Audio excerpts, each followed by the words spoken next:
Vishnupadaya Krishna Pristhaya Bhutale Shrimate Bhakti Vedanta Swaminiti Namine Namaste Saraswate Deve Gauravani Pracharine Nirvishesha Shunyavadi Paschatya Deshatarine Jaya Sri Krishna Chaitanya Prabhu Nityananda Shri Advaita Gadadhara Srivasadi Gaura Bhakta Vrinda Hare Krishna Krishna Krishna Hare Hare Hare Rama Rama Rama Hare Hare.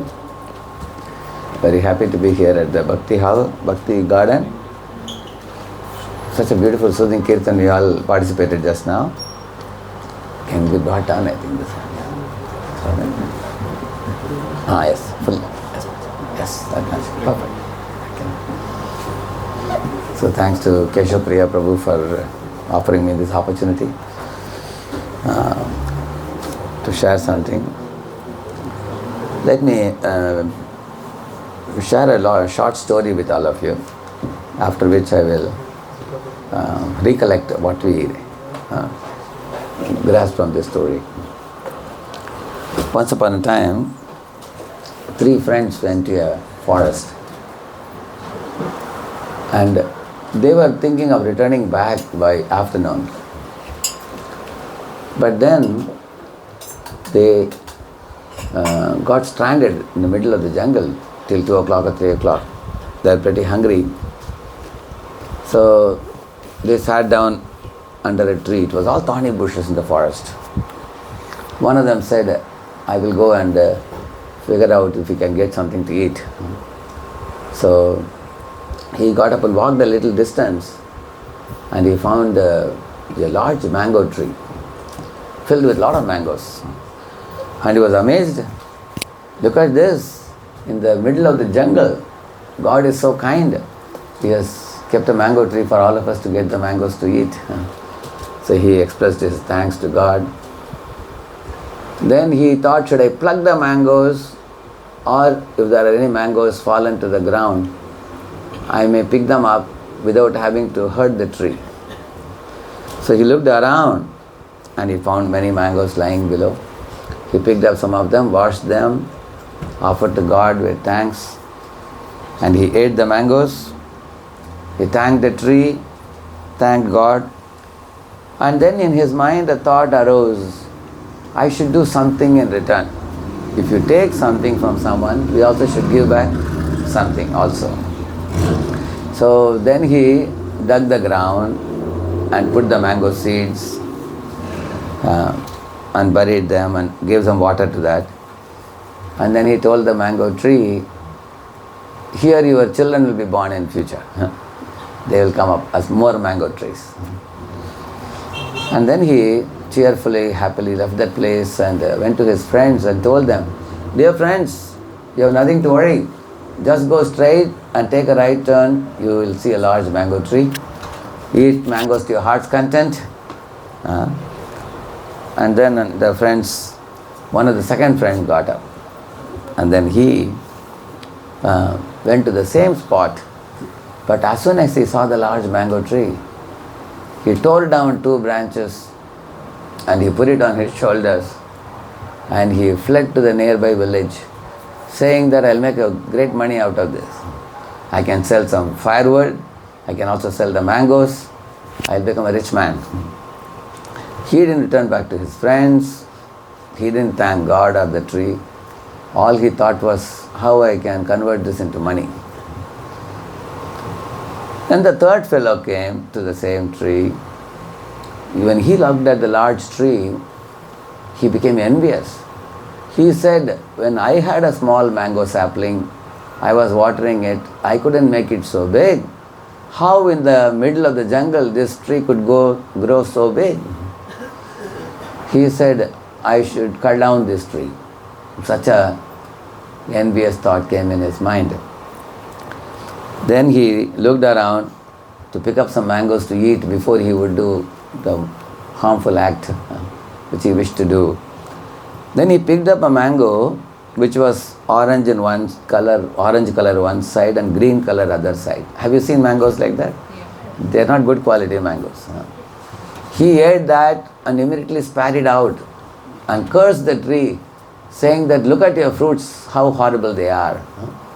Actually, he didn't have the discrimination power to choose to pick up what would be good, what wouldn't be good. For his mistake, he blamed the tree. So, now I told you about 3 persons who approached the same mango tree, but 3 of them behaved in 3 different ways. So, let me find out from all of you, almost 5 qualities you can think of from the first person. Anybody can recollect only one at a time. Don't recollect all of them, only one. Okay, one? Gratitude. Gratitude, thank you. Gratitude to whom? God, thank you. Anybody else? We'll take one from this side and one from that side. Okay. This side, anybody? Humility. Humility. He had that humility, thank you. Whatever you take, you have to give back. Yeah. He thought if you take something from someone, we also should give back. Like you heard the saying, God gives, gives, gives and forgives. We get and forget. You say, no? So we shouldn't be like that. We should give back something, he thought. The desire to reciprocate with someone's gift. Thank you. Anyone else? One more? One more point? We also thought about the future generations. Ah. If I plan the Yes. future, people enjoy the Yeah, mangoes. correct. He was not just selfish. No. You will see in God's creation, sun is giving heat and light, selflessly. You can see the cows are giving milk. The trees are giving us fruits to eat. The clouds are showering rain. So they all are giving. What are we doing? If we just take them all and just enjoy life, how are we selfless? Isn't it? So he wanted to give back something in return. Thank you. Also, anything, one more? One more? Anybody else? Sharing with friends. Yeah.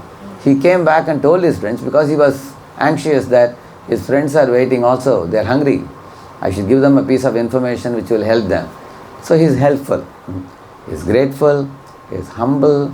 He is helpful. He reciprocates with others good deeds. And he is cheerful. So these are the nature of a person in goodness. Sattva we call it.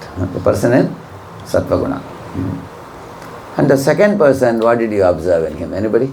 Anybody who hasn't answered yet can answer. Yeah. One hand is up behind. Yeah. Yes? Can you speak a bit loudly, please? He's selfish. Yeah. He's selfish. He just thought about himself only. Okay? He didn't even go back to his friends. Probably friends would be in anxiety. Where did this fellow go? He just ran away because such people actually only think about their own success. They don't think about others. Okay? Anything else you observe? Holding and lording it over. Oh, you already answered? You answered already? I am looking for those who haven't answered. We want to give opportunity to others also. Yeah? He's greedy. Yeah, he's greedy.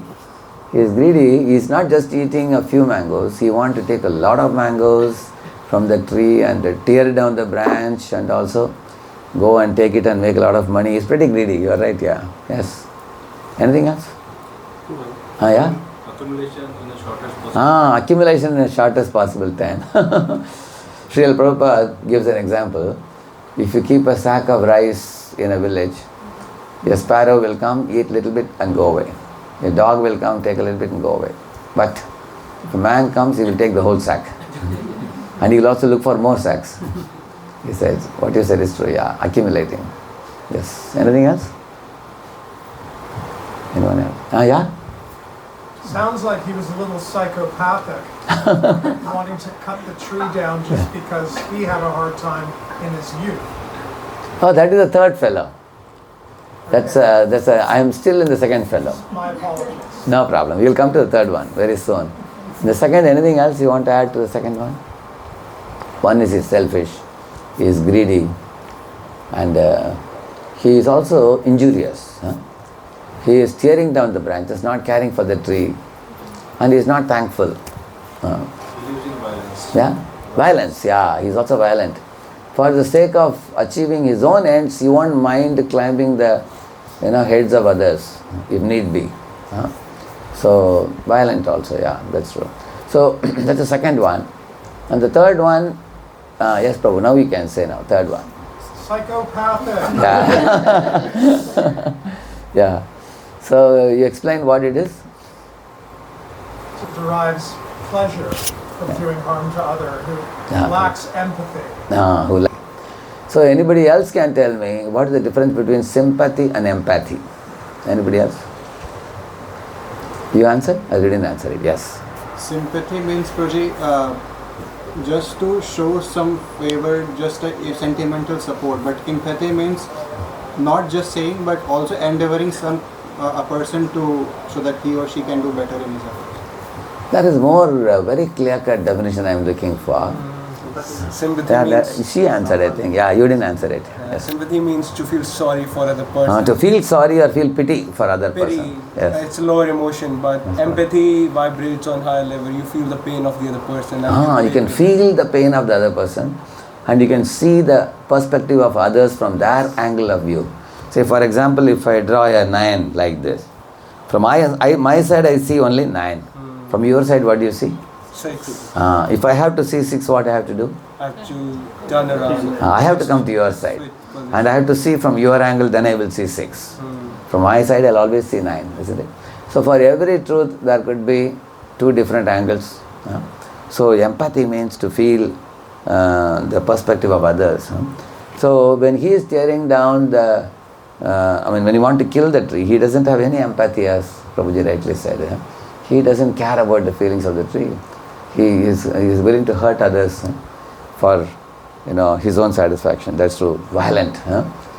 One more very important quality in the third fellow is insecure. And he makes unhealthy comparison. He says, I made a sapling which couldn't grow, but this tree has grown so big. That means he cannot tolerate the success of others. Other success is my failure. Like that he thinks. So that's unhealthy comparison. So that is something which can devour the mind completely. Many people in this world suffer by this, by unhealthy comparison with others. Somebody is more handsome than me, or somebody is more academically smarter than me, or somebody is making more money than me, or somebody has more facilities than me. So many people always think about what others have better than me and what I don't have. They always live in poverty. Even billionaires can live in poverty if they are looking at people who are bigger than them, isn't it? On the other hand, if you can see what has God given me, you will be very happy with that. You will see it's God's kindness that He has given some unique ability to everybody. There is a very famous story, you all may probably be aware. Once a rabbit and a tortoise had a running race competition. Anybody knows who won the competition? Tortoise. But tortoise is supposed to be very slow. How did the rabbit lose? The rabbit slept off. So the moral of the story is well known. Anybody knows? Slow and steady. Slow and steady wins the race. That's a well known story. Now I will tell you something else now.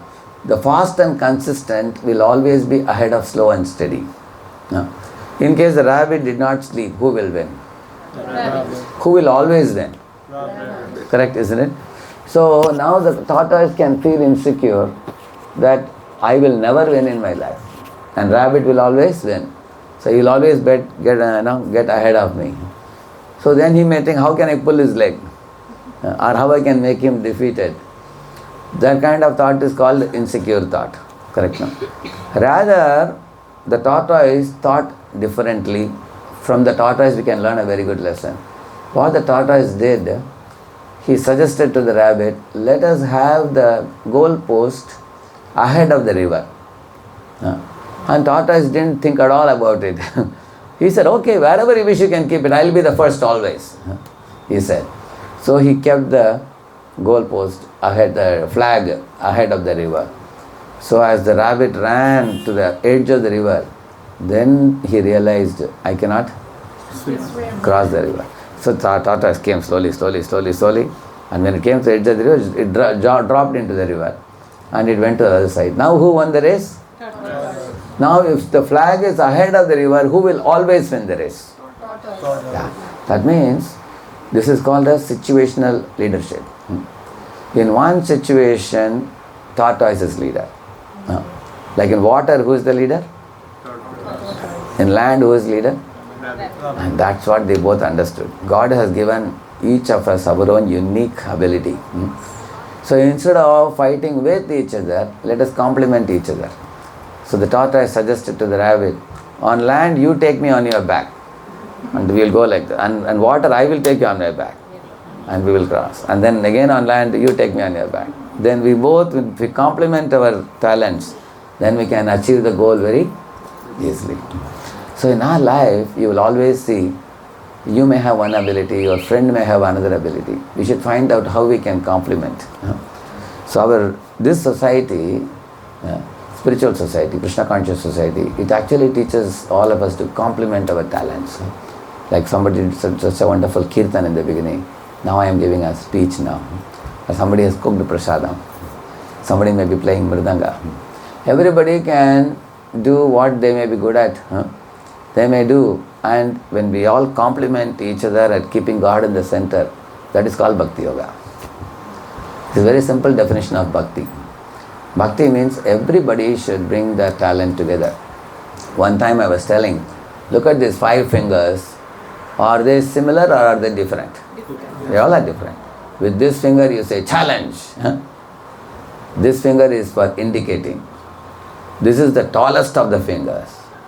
And this finger is often used for putting a ring. And this tiny finger may feel, this fellow gets a ring, this fellow is the tallest finger, this fellow can point people, this fellow gives challenge. Everybody has something to do. What will I do? I am good for nothing. He may feel like that. But I was telling in one class, even this finger is not good for nothing. Sometimes when you feel some itching in the ears, you do like this. So then, because other fingers cannot go inside your ear. So that way every finger is useful. I was saying. So one little girl was there in the class who was in her 2nd grade. She raised a hand and said, Prabhuji, I have another idea, she said. I asked, what is her idea? That was in ISV, San Jose. She said, Lord Krishna lifted Govardhan Hill with this finger. Everybody applauded. And I told that little child, okay, now I have learnt one thing from you today. Now wherever I go, I will use this example now. Isn't it? Lord Krishna used the tiniest finger to lift the Govardhan Hill. That means none of the finger is useless. That's the point. So nobody is useless in this world. Everybody has some unique talent awarded by God. Now I will tell you 8 talents. You all can tell me.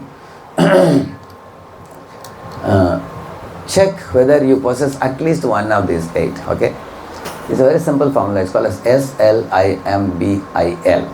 You can remember this? Slim Bill. Okay? Yes means spatial visual, which means you have a sense of artistry. You are an artist. You like to paint or you like to photograph. So how many of you feel that you can do that? You have the talent. Anybody does painting, drawing or photography? Okay. And L stands for logical mathematical. How many of you have such a mindset of logical mathematical? You like mathematics very much. Oh, good. Okay. And I stands for interpersonal, which means you can easily connect with people and communicate with people. How many of you? Very good. You're always surrounded by people, right? You like to be with interpersonal. And M stands for musical. How many of you musical sense? You can learn many instruments, correct? Mridangam, katal, harmonium, singing. And B stands for bodily kinesthetic, which means you are good at sports. Some sports you are good at. Yes? Yeah, they're a good number.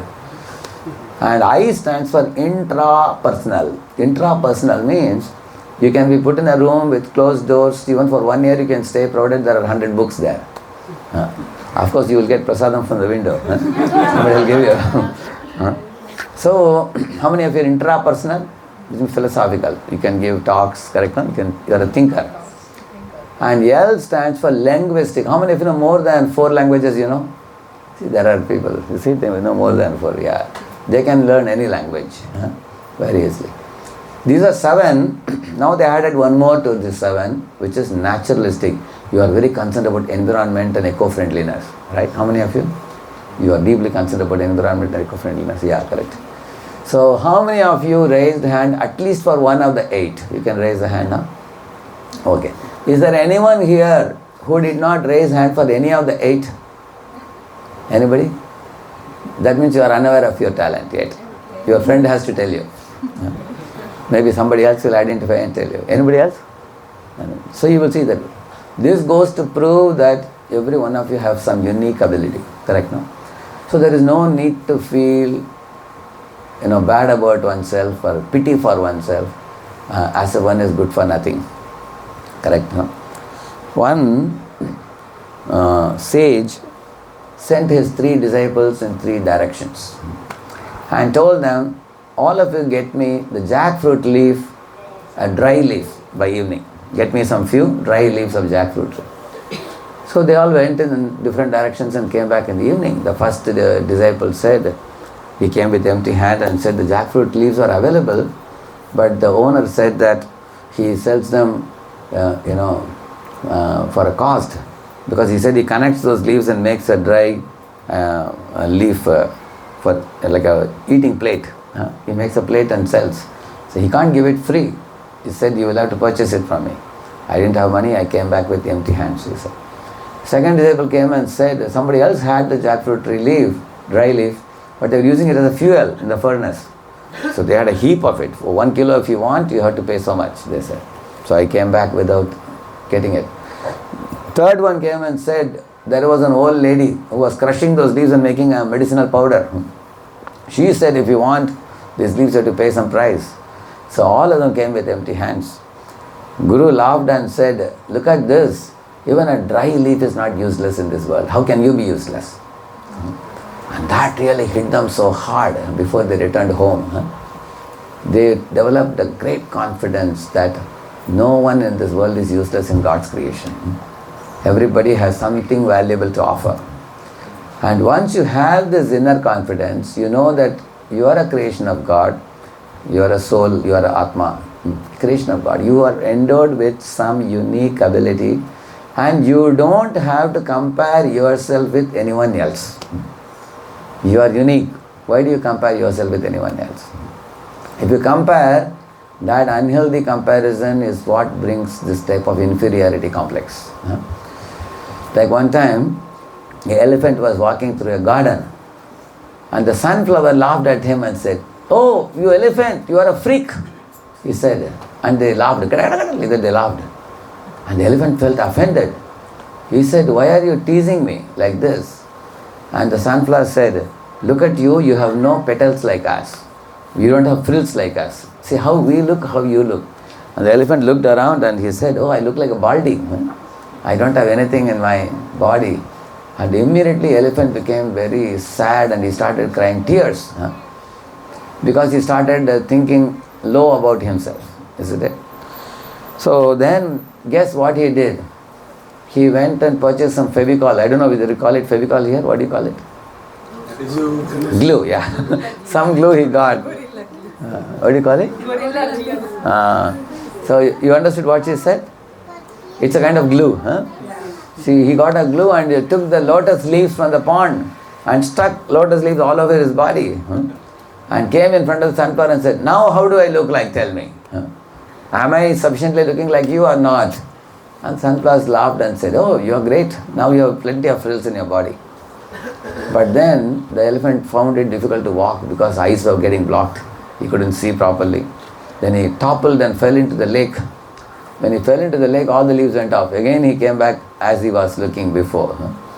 At this time, the flowers looked at him and told him, my dear elephant, don't take trouble. Elephants are elephants, flowers are flowers.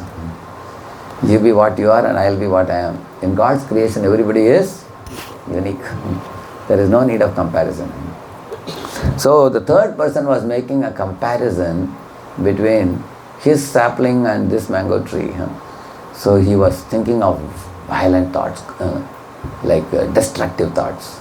So those who are in ignorance, they get violent thoughts and destructive thoughts. They feel inferiority complex. They feel panicky. They cry. They secretly feel loneliness. They think they are useless. They are good for nothing. And I spoke about it elaborately now with so many little illustrations, because in this world now there is a heavy competition, and those who are not able to outsmart others, and they feel they are left behind, and they feel they are good for nothing. So due to this, many suicides are increasing in many places, and due to this, many people are going to depression and consuming pills and everything, isn't it? So 3 types of people we discussed now. One in goodness, one in passion, one in ignorance. So in the Gita, Lord Krishna says the third person, one in ignorance, has 3 characteristics. Nidra, Alasya, Pramad. Nidra means oversleep. Alasya means laziness. And Pramad means madness. Madness means they put anything into their system, like drinking or smoking or drugs and all those things, which actually can completely disturb the whole system. See, what is called as a bad habit, anybody can define? How do you define a bad habit? Because when we talk about bad habit, many youths feel offended. Why do you say it's bad habit? I am all right. They say, how do you call a habit as a bad habit? Anybody? Yeah, yes, sir. That for regulated principle. No, that is true. Also a bad habit. But I want a definition of a bad habit. Who hasn't spoken yet? Okay, yeah. Something that's harmful to your body or something. He's saying something that is harmful to our body. Okay, I will little bit add a little more. Something that is harmful for body, mind or soul. Because we are a combination of body, mind and soul. So out of these 3, what are you? Are you soul or body or mind? Soul. Soul. We are soul. So we are soul, and the soul is given 2 avenues, mind and body. Mind is for keeping your desires, and body is for giving shape to those desires. So I want to play harmonium. I have this desire, but I don't have a harmonium. But I keep this desire in my mind. Oh, today the kirtan was so nice with the harmonium. I also wish to learn harmonium. I was just thinking in my mind, I want to learn harmonium. So I have a desire now. So when I go back to India, what I will do? I'll get a harmonium. Then I will use my body to exercise it. That means mind is for storing the desires, body is for executing desires. So you are a soul covered by mind and body. And what do you see in the mirror? What do you see? Body. Only the body you see. Do you see the mind? You cannot see. And you can't see the soul, you can't see the mind. But we are a combination of these 3. Body, mind and soul. Every one of us, we are a soul. And in our mind lies the real trouble. What is the real trouble? The mind undergoes many challenges. In the Gita, Lord Krishna explains, at the level of body, we get diseases. But at the level of mind, we get depression. Or pleasure or pain we experience in the mind. And at the level of ego, we experience honor and dishonor. Somebody insults you, you feel shattered. Somebody praises you, you feel elated. Similarly, when you get pleasure, you are elated. When you get pain, you suffer. So, out of these 3, soul, mind and body, the mind is the trouble creator, about which I want to speak a little bit today about it, because some of the students want to know about how we can focus our mind in the world of distractions. How do we do that? So before we come to the point of focus, let us understand a little bit about the mind. You see, if somebody entered this hall with a stinking socks, of course no one's socks is stinking, everybody's alright, but I'm just giving an example. Somebody comes with the stinking socks, everybody will turn to that person, correct? Hey, this guy is stinking, they will say. That guy is not stinking, what is stinking? Socks. Similarly, all the souls are divine. You go to any part of the universe, everybody is divine. But the mind covering the soul, that is thinking. That has problems. Like you found in the story I told you in the beginning, you will see one of them had a socks which was completely free from stink. And the first fellow, it was a pure mind, calm, cool, collected, friendly, cheerful, all positive vibrations in that mind. And the second person's mind, we saw, what was it thinking with? Greed, selfishness, insensitivity to others, isn't it? So, violence, competitive nature, money-mindedness, correct? His mind was thinking with those things. And the third fellow's mind, what was he thinking with? Insecurity, like unhealthy comparisons, destructive mindset. Those are the things his mind was thinking with. So the soul is good, therefore we don't hate anybody in this world. For example, if somebody is wearing a particular shirt, the color of which you don't like, I am very sure every one of you sitting here, you have some color preferences, correct? That is why when you go to a clothes shop, you prefer particular type of dress, isn't it? Say in this room, if somebody is sitting with a certain color shirt and you don't like that color, you don't have to hate that person, correct? Because that person is different from his. In the same manner, even if somebody's mind is bad, but the person is a good person. That person is soul, but covering him is the mind which is having the problem. So we don't have to hate the person, correct? So at the same time, let us say a person has tuberculosis. So do you hate the person? You don't hate the person, but you hate the disease. Because you know that if I go near and if he coughs, it is contagious. I will also pick up. So you may keep a distance, but you don't hate that person. Similarly, in this world, some souls whose minds are stinking with certain bad habits, they are toxic, for example. So you keep away from them. Not because you hate them, you know that the bad quality that their mind is occupying is not good for you to associate with. That is going to hurt you, that will degrade you, that will bring the worst out of you. So we want to associate with people who can bring the best out of us, not the worst out of us. Because the same person has good and bad, but like I told you, if somebody can bring best out of us, they are our friends. They can uplift us. They can add some positive vibes into our system. They are the people we want to connect with. Like we all came here today. Such a nice kirtan, such a nice atmosphere, ambience here. It is boosting your energy when you come here. And we want to come here and take more and more of it. And if you go to an ambience or if you connect with certain people who are very toxic in nature, that that is going to degrade our mind, if it is going to bring something bad out of us, then we keep a distance away from them. But while keeping distance from them, we shouldn't hate them. Here comes the point. Here is a little challenge. In your life, in case somebody came across in your life and they did some harm to you, you keep them in the back of your mind and the thought keeps coming time to time. How many of you agree? Correct? So you are able to connect with what I am saying.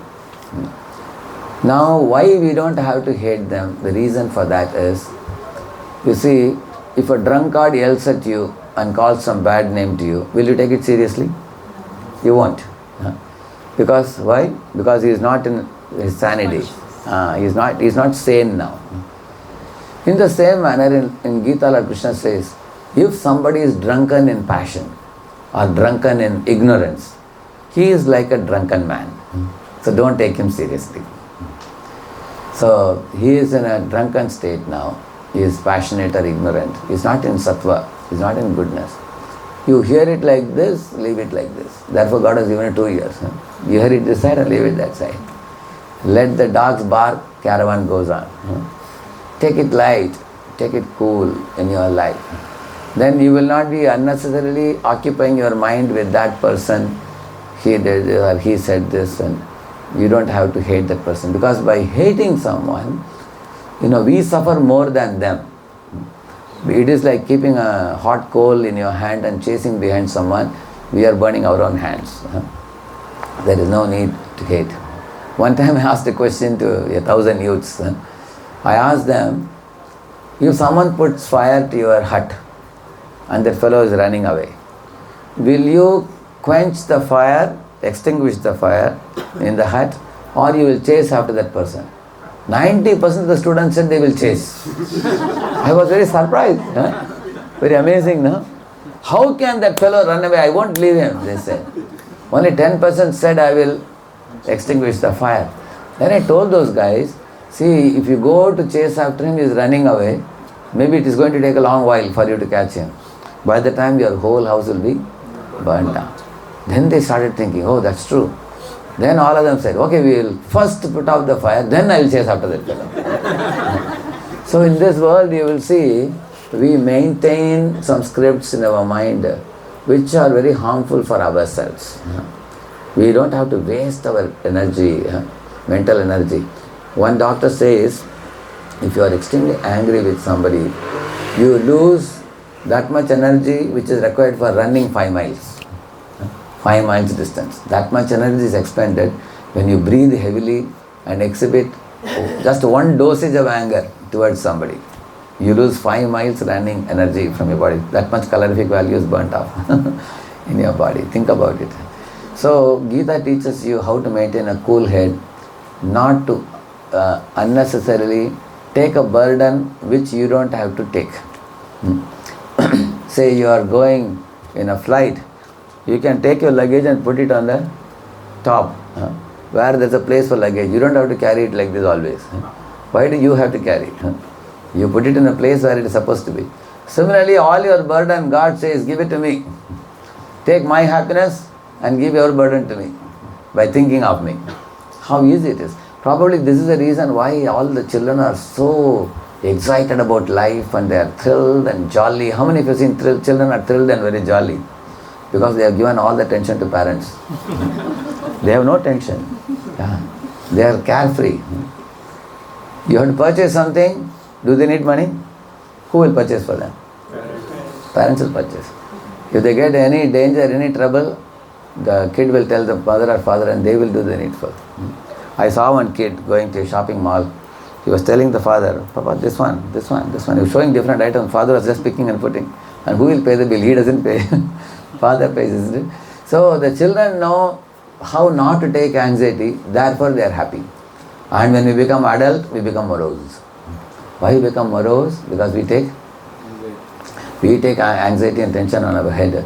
Like we are holding the scripts like hatred for somebody, anger towards somebody, or we want to imitate somebody. Like, imagine somebody is a billionaire, but I am a millionaire. I can still be frustrated in my life despite being millionaire because I want to become billionaire. So because of that, people are frustrated even after having much more than what they will need. So don't make, first thing I told in the class today, do not make unhealthy comparison. Because you are unique in God's creation and you all will see that every one of you sitting here, some people will be more intelligent than you, some will be less intelligent than you. Some will be more handsome than you, some will be less handsome than you. Some will be more richer than you, some will be poorer than you, isn't it? So you are given a particular body exactly as per what you deserve. For example, did you carve your face cut or face cut was given to you? Did you cut your face or face cut was given to you? It was given to you, correct, no? Of course, if everybody is given a chance to cut their face, they will cut it in a very beautiful way, correct, no? But we all got our face ready-made, given by God. Is a skin color given to you or you designed it? Of course, skin color is given. Some people may sometimes put some Fair and Lovely. To some extent, you can increase modify your color, but skin color is given to you, correct? In the same manner, your IQ is also given at the time of birth. Your parents were chosen by you or they were given to you. So this is called destiny. Destiny means your parents are given, your face cut is given, skin color is given, your IQ is given. But after you get all these things, how you will use these things, that is not destined. For example, you are rich, whether you will squander the wealth or you will use the wealth properly, that's not written in your destiny, that's in your hands. So, whatever is destined for us, we accept it, but definitely God has given some unique ability in each of us. Like when I was a school going boy, I had a great desire to study the Bhagavad Gita and teach it. So when teacher asked me in my 5th standard, what is your future dream in your life? I said, I would like to be a monk, I said. Teacher was shocked. Teacher said, no, you should only say you want to be an engineer or a doctor or a chartered accountant. I was wondering, nobody else said that they want to be a monk, but I had a desire. Anyway, my father wanted me to become an engineer. I became an engineer. I worked for some time. But later on, he allowed me to become a monk. So I identified my unique nature and my inclination, and I'm most happy in this. Because this is something that it was innately, that the inclination, leaning was there in me, studying the scriptures and sharing with others. That gives me the greatest joy. If each of you, no matter what profession you have now, by the stroke of destiny, but if you give some time for that unique potential for which you raise the hand today, give some time for that, and that will make you very happy. And try to utilize it in God's service. Why? Because that unique talent was gifted to you by whom? God. Is Mama Tejomsha Sambhavam. Krishna says in the Gita, every opulence in this world you see, it is my gift to the living beings, he says. So in this way, you can avoid unhealthy comparison and you can be happy in your life. How one fellow was making unhealthy comparison and how he became happy, I will tell you. Once upon a time, a crow felt himself feeling great inferiority complex. The crow told his wife, I am the worst bird in the world, good for nothing. Wife said, I have accepted you, why do you feel like this? Still the crow wanted to figure out. So he went out, he met a cuckoo. He told cuckoo, how sweetly you sing. Cuckoo. Such a sweet voice you have. Look at my voice. Crank, crank, crank, crank. I make sound like this. But the cuckoo said, anyway, you and I, we both look similar only. Not much different. Maybe my voice is sweeter. But even I am not very happy with myself. He said, why? He said, the parrots are the best birds in the entire world. He said, look at their body. We always say parrot green. How beautiful it is. And parrot has a beak which is reddish. And crow accepted, what you said is true. Let me go and meet a parrot. So he went and met a parrot and told the parrot, you are the best bird in the world. Parrot said, maybe, God has given me a green, nice body and red beak. But look at my wings, they are so short, only this much. Look at the peacock. How, peacock is moving his large wings so beautifully. I wish I had such wings. Then crow went to look after the peacock. Then he found a peacock in a zoo.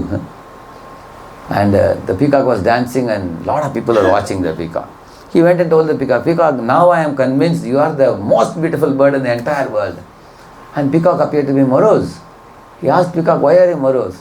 He said, because I am beautiful, they have put me in a zoo. Nobody will catch you and put you in a zoo. So you are really a free bird, unlike me. Therefore, my dear crow, I consider you better than me, he said. Crow felt so happy, he returned home, told his wife, even a peacock told we are better off. So his inferiority complex was evaporated. So every one of us is unique in God's creation. Don't make unhealthy comparison. Be peaceful in your mind. That's the first thing I said. Even if somebody teases you, they are teasing you out of foolishness. What do they know about you? God knows who you are. Because we are His creation. We have to please our superiors like Guru and God. We don't have to worry about other tiny creatures who may be ridiculing us or mocking at us due to their own ignorance. So that was one lesson we learned out of the three gunas, the tamaguna or the ignorance. Based on that, I told you about avoiding unhealthy comparison. Second thing I told you was about all of us are soul covered with two things. What are they? Mind and body. Yeah. So body has disease, we know. You take a tablet, you can cure it. But the real problem creator is who? The mind. Mind is a place where there is pleasure, pain, there are experiences. There are things, Krishna says there are three tendencies in our mind. Lust, anger and greed, he says. So, what is lust? Lust means adamant desire for the prohibited. Like in America, they call it M&M, they call it. You know M&M? M&M? You all know M&M? Yeah. Cocoa chocolate. So, any of you have taken those round gems? You taken that chocolate, correct? No, chocolate. So, when I got it for the first time, my mother just gave me 3 or 4. And I put it in the mouth, it was delicious. I asked her, where does this come from? Then she showed me a packet. I said, give it to me, I'll take care. After that I told her, take 3 dozen packets, I said. Do you think we can eat so much? What would happen? It's like All teeth would be gone. So sometimes imagine if a small kid is told by the mother, you cannot get it anymore, that's all, don't ask for it. What he will do? He will throw tantrums, he will lie on the ground and wave hands and legs. That means unfulfilled desire turns into anger. And in case the mother gives him 1 packet, what he will do? Will he be satisfied? What is that called as? Greed. Yeah. That means unfulfilled lust becomes greed, and fulfilled lust becomes unfulfilled lust becomes anger, and fulfilled lust becomes greed. That means both these things come from lust. So Lord Krishna says, in this world, if you have some desire which is unethical or prohibited, then you have to say no to it. You have to say no. If you don't say no, it is going to turn into anger or greed. And that is going to frustrate you.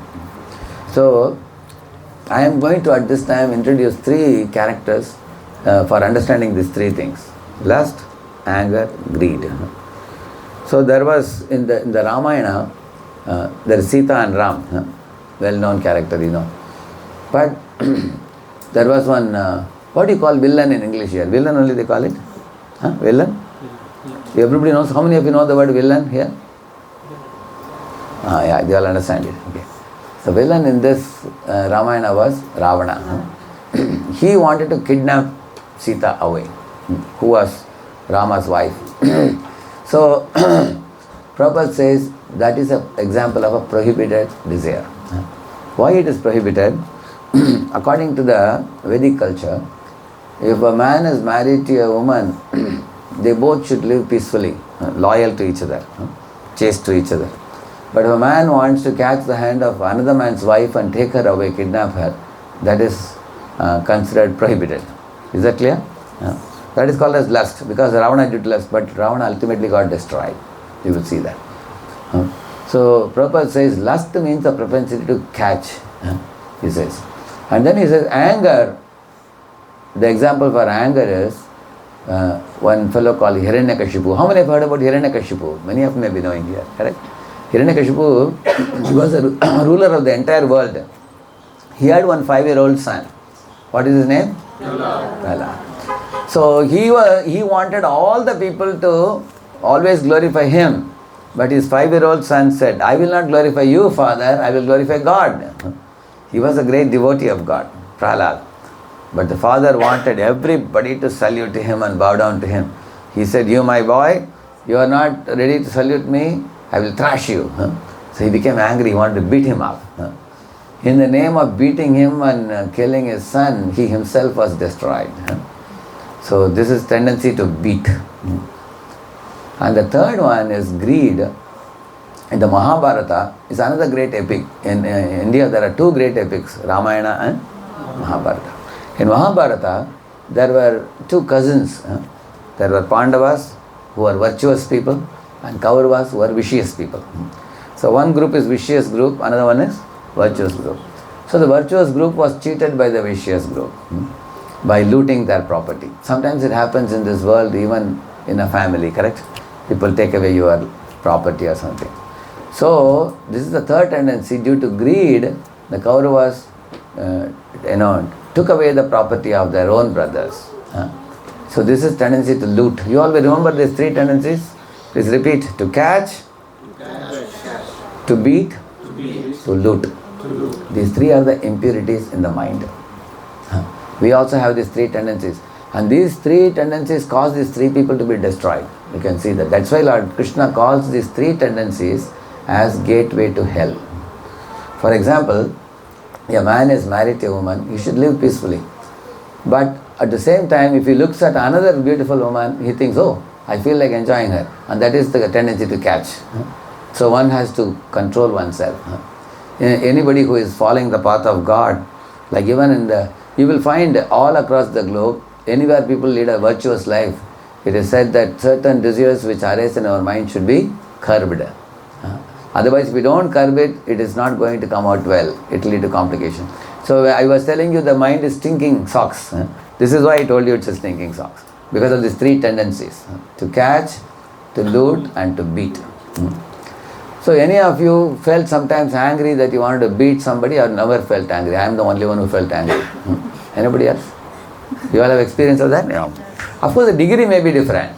Somebody may become this much, somebody may become this much. Like when one becomes angry, one first raises the tone. Hey! Like that one raises the tone. And if one still doesn't listen, then one raises the hand, hey, like this. Or if one still doesn't listen, one may slap a person. Or once anger increases beyond that, one may kick also with the leg, correct? No? These are all increasing degrees of anger. And all are impurities. The whole body becomes impure when you become excessively angry. When you lose temper, ask the doctors will tell you. Adrenaline secretes in your body. That adrenaline causes a lot of diseases in the body. Actually, there are two hormones, adrenaline and endorphin. Endorphins are pleasure hormones. They are healthy hormones. Adrenaline will block the blood cells and it will increase your blood pressure. It will lead to heart attack and all those things. So, how do we not become angry? We all actually become angry due to 5 reasons. You can remember this, CEOIF. You remember this? If I am a CEO, like that you can remember.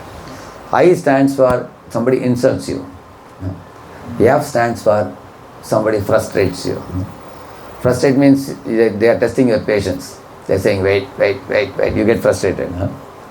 And C stands for somebody, you are trying to control somebody, they are not coming in your control. Like Hiranyakashipu tried to control Prahlad. Could he control? Therefore he became angry. When he cannot control somebody. In family also sometimes husband tries to control the wife tries to control the husband, and child tries to control both parents. You can see that. Everybody is trying to control the others. When he cannot control, he become angry. So that's control. And E stands for expectations unfulfilled. All of you think for a moment, from your near and dear ones, your expectations gradually reduced or gradually increased? Increased, you will see that. And therefore we are angry. Year after year after year we expect more and more from them. And last one, O is opinion. If my opinion is rejected by somebody, I get wild on them. I think they are my enemy. You'll remember this? I? Insult. F? And C? E? O? Yeah. So in this way, anger pollutes our mind also. So I told you, lust pollutes our mind, prohibited desires, anger pollutes our mind. Thirdly, greed. Actually, when a person sees that somebody is a billionaire, I am only a millionaire, then he wants to adopt a foul means to make money. By under the table money, we call it, or like bribing or cheating and or looting. Correct? No? We don't have to compare our riches with others, because you are given riches what you deserve. Others are given riches what they deserve. If you are convinced about this fact, there is a fair God above who is awarding everybody what they deserve. If you are convinced about it, then you will not want to loot anybody. What is the problem in looting? You can't have a peaceful sleep at night. Anytime you will see income tax will come for a raid. Or police may come when you loot somebody. And the person from whom you looted, he is not going to keep quiet. Imagine if I pinch somebody and they keep quiet like this. They will not keep quiet. They will also pinch me. Correct, no? So therefore, to catch, to beat, to loot are the 3 things that makes our mind become a stinking socks. Now last part of the talk now. How do we, one good news for all of you, although our mind is like a stinking socks, it's a cleanable. Just as socks is washable, our mind is also washable. What a wonderful news it is, isn't it? It's not that you are born with a dirty mind, my dear friend, you are gone now. It's not like that. Our mind is washable, cleanable. It can be purified. How do we purify? That's what we were all doing in the beginning of the session today. We were hearing the kirtan, such a melodious kirtan and soothing. This place is for that only. Keshava Priya Prabhu told me that this is actually a place for devotees to assemble, to do kirtan, to hear a word of God and then awaken our souls. and come from mode of ignorance and passion to platform of goodness. In platform of goodness, you will become selfless, you will be kind, considerate, cooperative, clean, friendly. And actually those in goodness, they reflect the similar qualities of God. Just as God is kind to everybody, in the same manner, they become love emitters, they become spreaders of cheerfulness. So you can get that elevation when you come here. So this is the first solution. So there are 5 solutions to come to sattva and cleanse the mind. So it's very easy for you to remember what I am going to tell you. Remember this: A, B, C, D, E. Okay? A for association. At least come to this place once in a week. At least. So why association is needed? Because by good association, you are going to uplift yourself. It's going to be very rewarding for you. Your positivity is going to be boosted in this place. Just like when you get sick, what do? You go to a doctor. You take an injection and your viral fever is gone. In the same manner, this is a place where the infection we get in the outside world, you can nullify it when you come here. It will be completely washed away. Just as you give your clothes for washing to some, what do you call that? Laundry. In the same manner, here we can bring our mind and give it and get it washed and go back, and we can purify our mind. You will see, I can guarantee you, if you keep coming here for 6 months to 1 year, your friendliness will increase with devotees. The way you talk, the way you deal, the way you think, everything will be polished and you can experience that. So A for association and B for Bhagavad Gita, 1 page a day.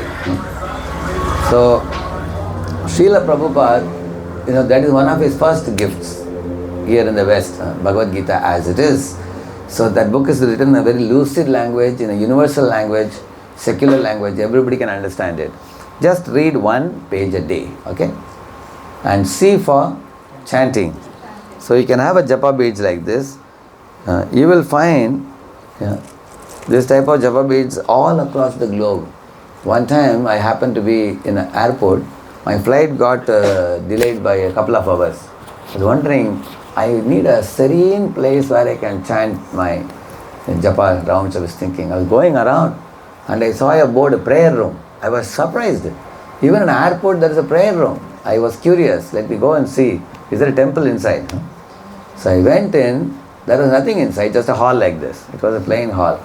So there was a Muslim sitting with his rosaries, which was like a glossy rosaries, and he was chanting like this. He was kneeling down. The next time I saw one Christian sitting, that fellow was also chanting some Hail Mary or something. He was also chanting. Then I also sat next to him. I also started chanting Hare Krishna. On that day I realized one thing. In every path, there is a prescription of this type of chanting with the beads. Why? This beads has got 108 beads. And if you have to chant one mantra in each bead, Hare Krishna, Krishna Krishna, Hare Hare, Hare Rama, Rama Rama, Hare Hare. So when you move it one by one like this, it's going to take you some 10-15 minutes. So sometimes the mind will become very impatient. Mind will say, enough now. Like when I tell the students chant 108 times, one boy told me, Prabhuji, I am chanting only 1 mantra a day. I can't chant beyond that. My mind is disturbing too much, he said. Then one boy said, I am chanting 8 mantras every day. Some people started like this. The more mantras you chant, your mind will develop patience, tolerance, submissiveness, humility, willingness to listen. All good qualities will come to you when you chant this. What is the reason for this? When you chant, you are actually, these are all spiritual names. It's a direct address to God. And Srila Prabhupada said, what is the meaning of this Hare Krishna mantra? Please all of you repeat after me. Oh Lord, purify me.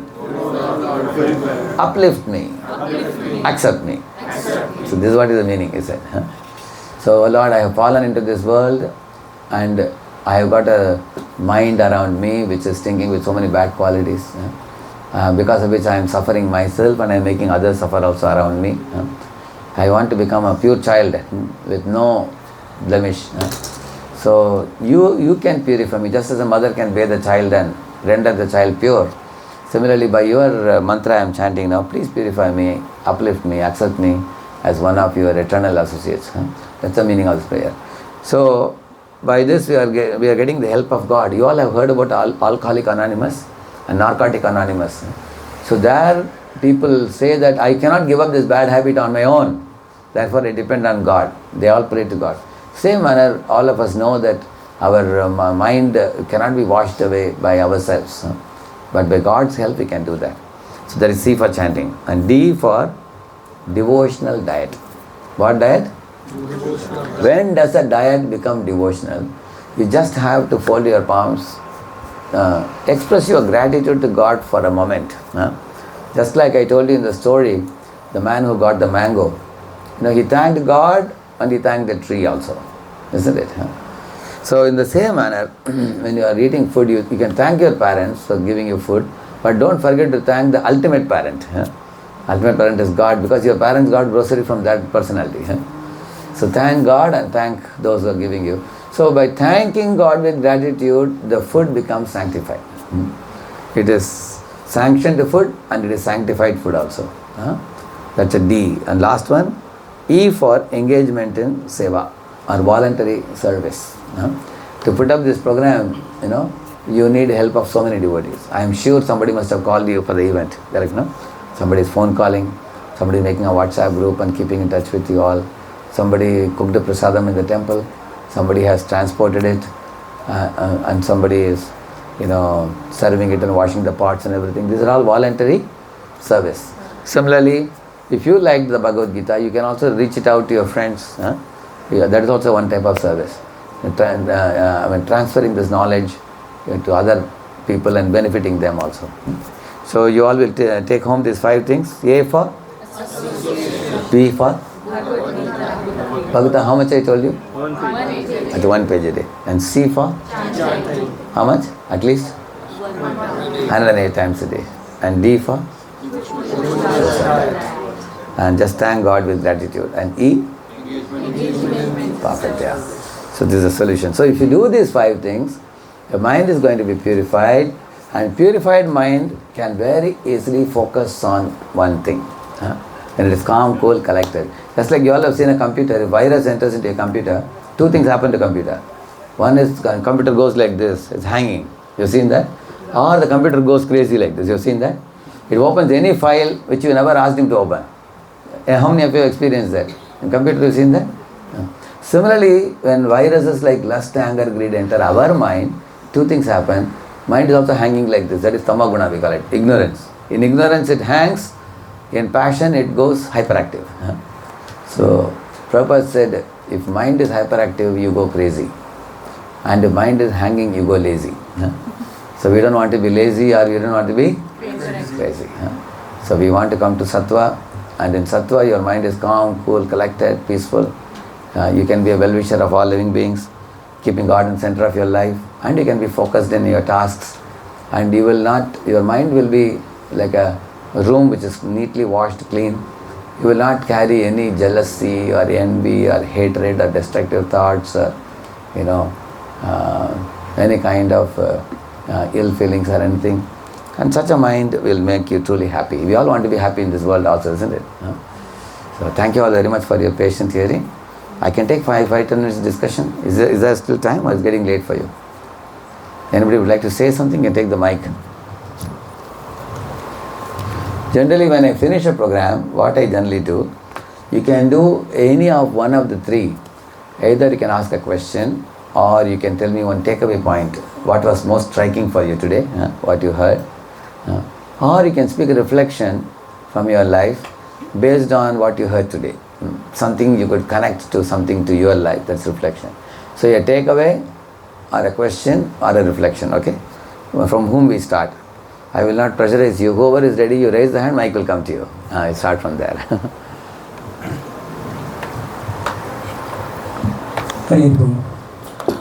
From you were mentioning about devotional diet. So it's a prasadam, right? Yeah. What if we are traveling, or like I'm telling about myself. I mean, 99% I try to have prasadam, cook food from home. But the age is increasing, and for last 2-3 months, I realized if I'm hungry and I don't have anything, I feel I'm going to die. I mean, whole body starts shivering and my blood pressure goes down or something. And in that case, I end up by eating biscuits. Correct. And I can see reaction. The next day or same day at night time, the consciousness. So, how to take care in that situation? How to be? Yeah, I can go. See, me and my assistant, we both travel a lot. Like in US, like 45 days we are traveling. So generally, any devotee, like you are a seriously practicing devotee, when we travel outdoor, we always try our best to carry. Correct? No? There are items which you can carry. When I travel, morning I take khichdi, evening also I carry khichdi. Next day I take chapati and papaya halwa. You know papaya halwa? Papaya halwa will last for 4-5 days also. And chapati can last for 3 days. Jam, yeah, papaya jam. And also, you know kakra? The round one, yeah. And you can stack even, 50 to 100 kakras and keep with you. In Govardhan Eco Village is available. And it is spicy also, very tasty. And you can carry for any number of days, correct? It goes on for 2-3 months also, it goes on. And it's very satisfying, filling also. It's made of wheat only, is it? It's made of wheat only. It's a round one, it's like crispy. What do you call that? Yeah, it's available in Indian store. How to get that cooked by devotees? Okay. It can be made at home. It can be made at home very easily. It can be made at home, yeah. Actually, the advantage of that, if you carry like that, then you can eat prasad. In case you couldn't carry, what you are doing is all right. Once in a while it's all right.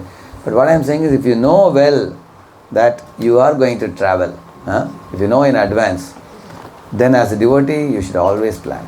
I am just telling you 1 or 2 items, that there are plenty of items you can carry with you. You know this makana, lotus seeds. If you fry and keep it, that also goes for many days, right? And doctor told me that the makana seeds, lotus seeds, have a lot of energy. On Ekadashi days, when you take that, it's very filling. It's Ekadashi item also. So, you ask any of the Gauranga Prabhu will give you a long list if you ask him. I am not a cook. Me and Gauranga Prabhu are in the same IIT college. So he would cook, I will wash pots. So if you want to know about the prasadam, you can ask him, he can tell you more. Anybody else want to say anything else? Any of you? Yeah, yes ma'am. Yeah. Hare Krishna Guruji, very nice lecture. One takeaway. I always used to think, I'm not wasting my time. I'm always thinking something, planning something. But then slowly I felt, that's like something called like hyperactive. So today when you were saying, it's a good thoughts, but still you need to know how to calm down your mind. That was a good takeaway. Yeah. I want to say something about the planning.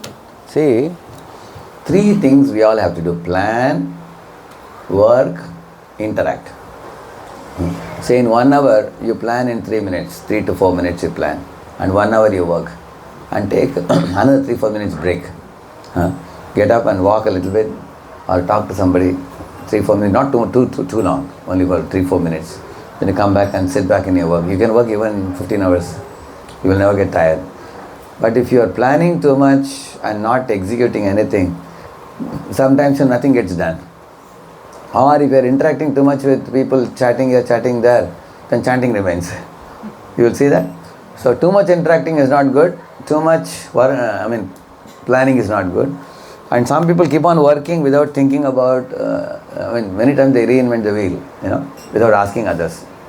All 3 we have to do: plan, work, interact.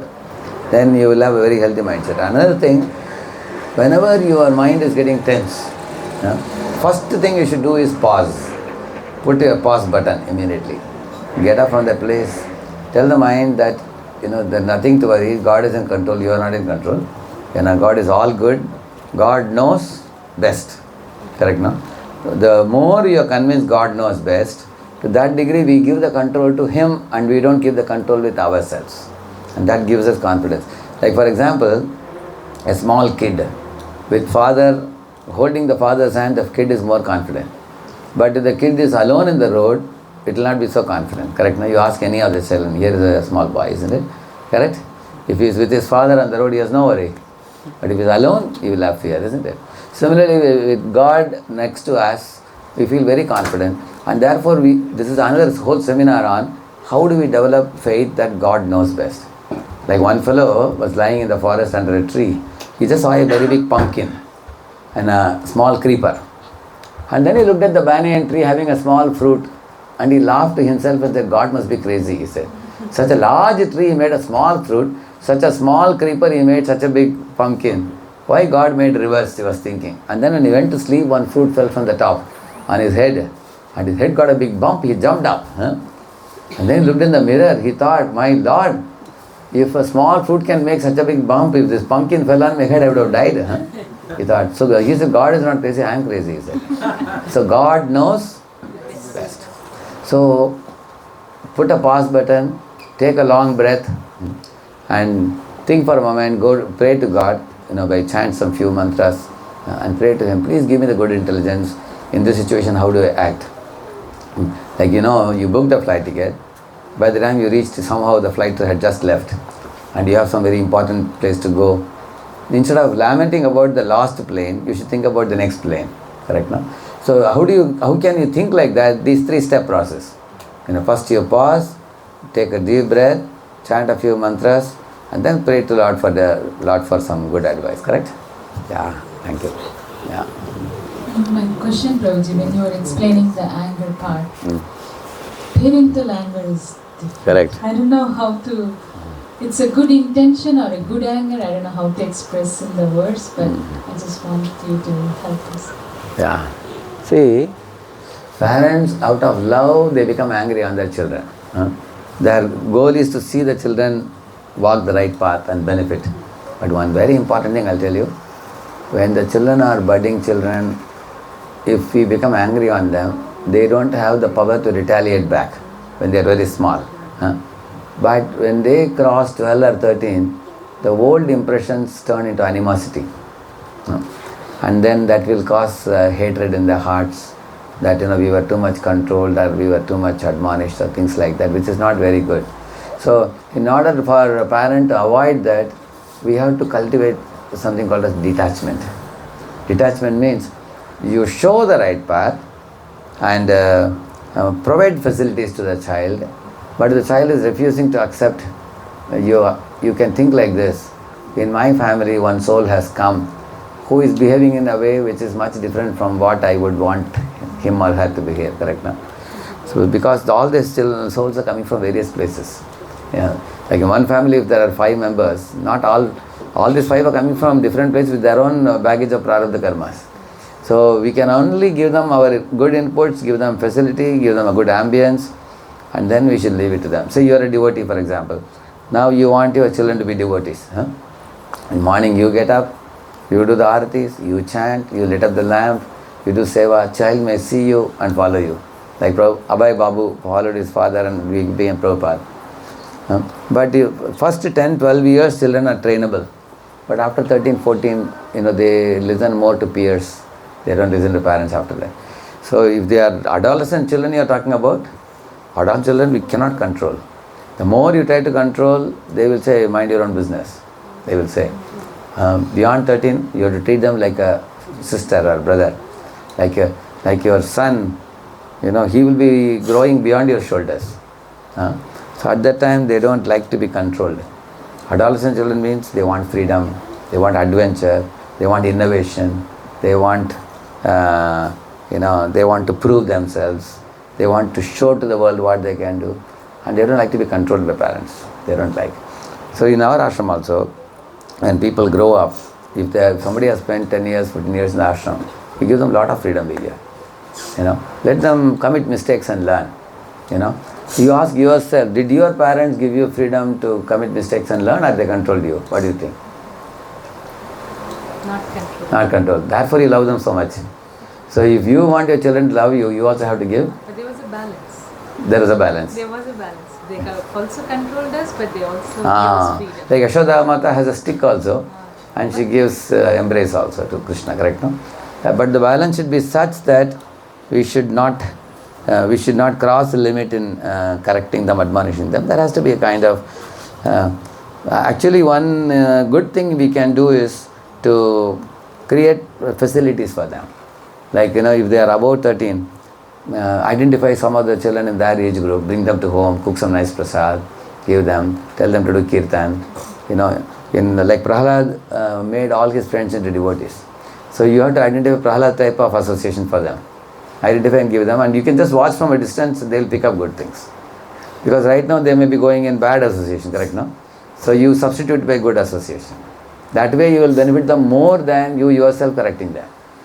Many things, adolescent children means you watch, observe and keep with you. At the right time you should give them input when they are in a good mood, so that it benefits them. Because you have to think of the consequences of your actions. Because I am sure that you want that affection between you and them remain for whole life. Correct, no? So that should always be kept in the back of our mind. I am also very strict in discipline in Pune, although I am telling you all these wonderful things. I am super strict about things. If somebody is walking the wrong path, I will do Tandav like Lakshiva, Rudra Tandav, he said. Some amount of our Bhishma says leader means you should be mild and fierce, polite and firm, bold and sensitive, courageous and considerate. You have to blend both these qualities, and that is a rare combination. Like we call it as an iron fist with the velvet gloves. Velvet gloves is for giving them feeling of softness, but iron fist also is that. Alright? I think it's getting late. Quickly, some of you will recollect 5 minutes. Anybody else? 1 point. Oh, good. Very good. Peace, peace. I just wanted to thank you for your presence. Something that I am reflecting on is that we all are embodiments of God. We all have the ability to create, and that we all have unique abilities. So something that I'm really honoring is just how to continue to create, how to push forward with purpose, and knowing that to be able to give so much, you also have to be able to receive. So I'm grateful to be here. Thank you. Very good. You recollected a lot of points. Very good. Thank you. Anyone else like this? Quick recollection. Anybody else? If you raise the hand, mic will come to you. Quick. Anybody? There is one hand. Behind, It will go. You can take this also with you. It's okay without mic. No, it's coming to you. It's coming. You take the whole thing, give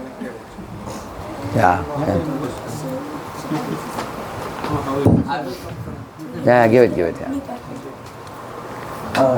Just a quick recollection brought a lot of clarity. So unfulfilled prohibited desires brings anger, and fulfilled prohibited desires brings greed. So it's just going to lead to destruction. Correct. Thank you, Hare Krishna. Very good. Anybody else? Who hasn't spoken? There is one hand up behind. Prabhuji, such a simple idea that you gave. Many times we do ignore when it comes to the kid. But you give an example, the white child is so happy, but adults are not so happy.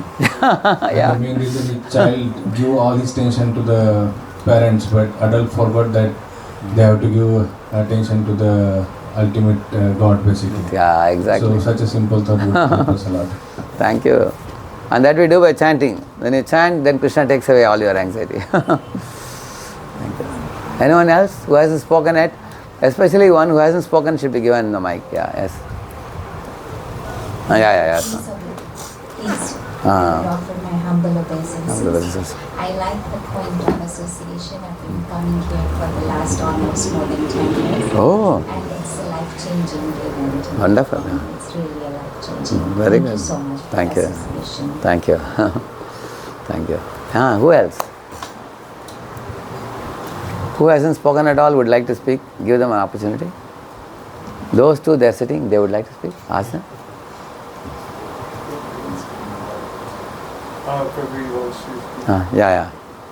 Karthikeyan, give it.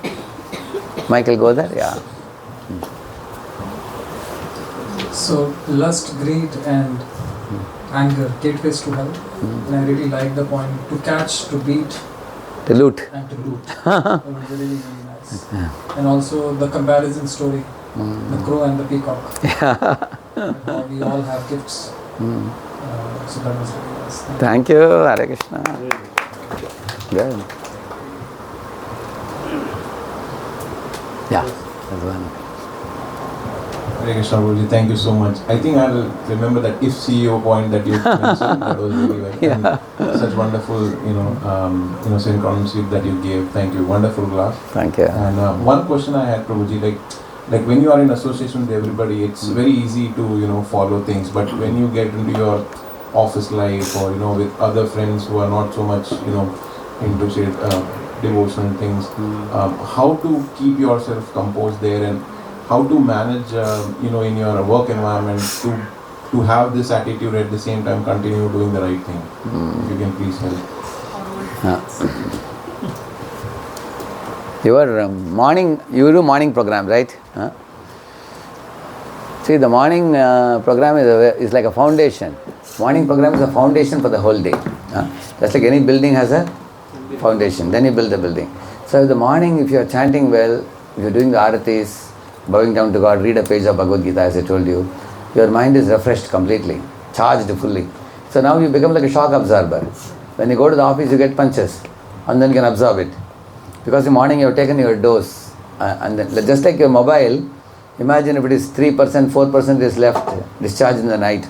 Morning you charge it. And then all day you can use it. Similarly, you charge yourself spiritually. Then when you go out in the outside world throws a lot of challenges for us. And to face those challenges, we need inner connection, inner anchoring we call it. Just like a boat is anchored to the seashore. Even if storm comes, the boat may move this way, that way. It will not get swept away. But if it is not anchored, it is going to be battered by the waves or it may face a wreck, shipwreck or something. It may get drowned and all that. So our mind is like a boat. It has to be anchored in these 5 activities, A, B, C, D, which I told in there. So some of you may be already doing some of this. But if you very faithfully do these things on a daily basis, especially in early morning hours, when you get up, you brush your teeth and you take a bath and come in front of God, lit up a lamp and sit and chant, read a page of Bhagavad Gita. In this way you do and take prasad. When you go, definitely your inner strength increases. And also you can have friends in friend circle. Sometimes you can put a phone call and ask your friend, how do you tackle this situation in your life? And the peer association helps. The kind of consulting the friends, correct? Yeah, thank you. Can I sing 5 minutes? Is that time? Can I sing 5 minutes? Are there any students from any of the universities who are here? You can raise the hand. Any students from any of the universities? They are all regular devotees, I think. Yeah, there is one. Which college you are from? Well now, okay. Very good. You are doing PhD there? PhD? Psychiatric nurse practitioner. Okay, there's one student there.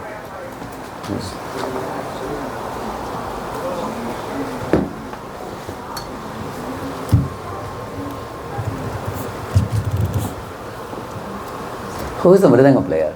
Who plays? You play? Okay.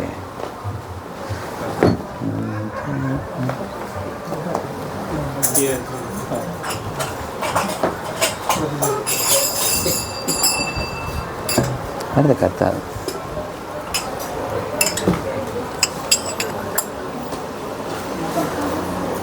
Play harmonium?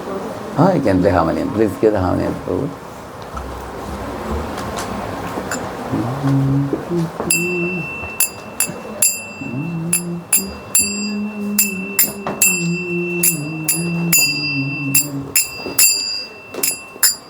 Hare Krishna, Hare Krishna.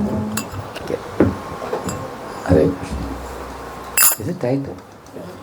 I think it's moving, slowly moving down, I think. You can just make it.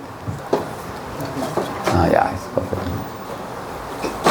Hare Krishna, Hare Krishna, Krishna Krishna, Hare Hare, Hare Rama, Hare Rama,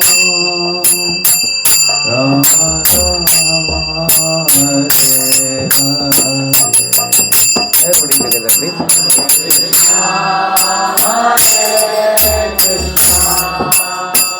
Krishna Krishna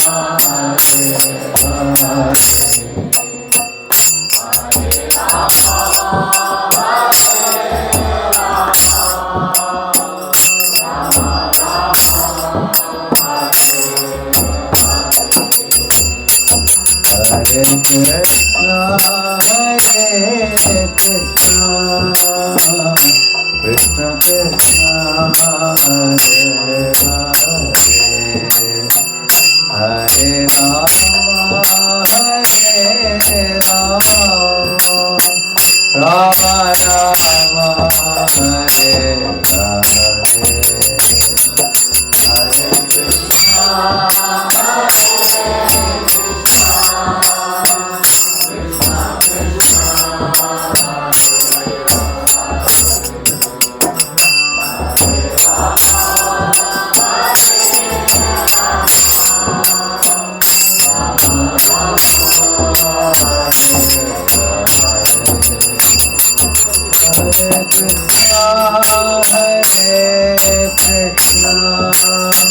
Krishna Krishna, Hare Hare, Hare Rama, Hare Rama, Rama Rama, Hare Hare.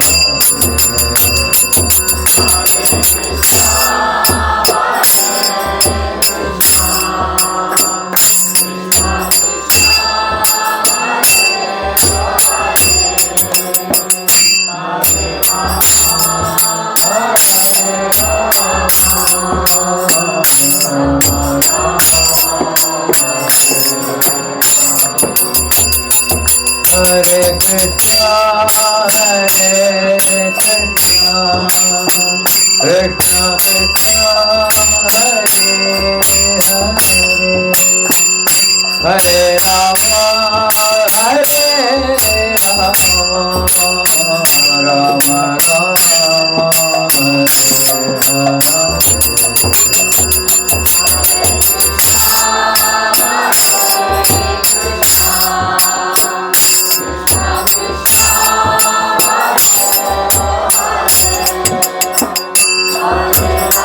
Rama, Rama Rama, Hare Krishna, Hare Krishna, Krishna Krishna, Hare Hare, Hare Rama, Hare Rama, Rama Rama, Hare Hare, Hare Krishna, Krishna Krishna,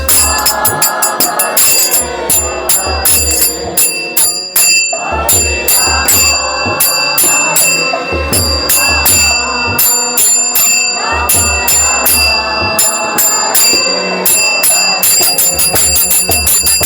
Krishna, Krishna Krishna, Hare Hare, Hare Rama, Hare Rama, Rama Rama, Hare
महामंत्र की, श्री श्री पंचतत्व की, श्रीला प्रभुपाद की, गौर भक्त वृंद की। Thank you very much.